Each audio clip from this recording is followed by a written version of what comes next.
Hello दोस्तों, नमस्ते, प्रणाम। मैं आशा सरगम। हेलो दोस्तों, नमस्कार, प्रणाम। मैं पुष्पा जी सरगम आप लोग के बीच में हम लेकर आए हैं पचरा, देवी पचरा। आप लोग सुनिए, जैसा भी लगेगा बताइए कमेंट बॉक्स में। छोटी छोटी छोहरी के बांसे का डलरिया हो डलरिया लिया लेना, हे धांगेली फूलवरिया हो डलरिया लिया लेना, हे धांगेली फूलवरिया हो डलरिया लिया लेना। अपने महल में हो के चेतावेला मलिया हो के करो छोड़ी ना, हे धांगेली फूलवरिया हो के करियो छोड़ी ना, हे धांगेली फूलवरिया हो के करियो छोड़ी ना।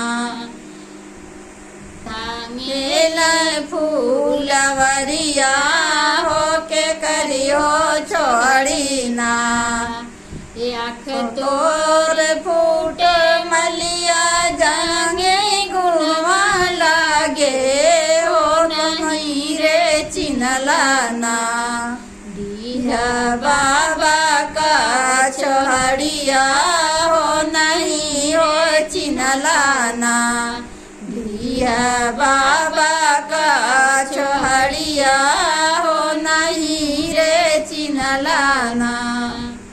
छोटी छोटी छोहड़ी का छोड़े का डलरिया हो डलरिया लिया लेना, हे धांगेली फूलवरिया हो डलरिया लिया लेना, हे धांगेली फूलवरिया हो डलरिया लिया लेना।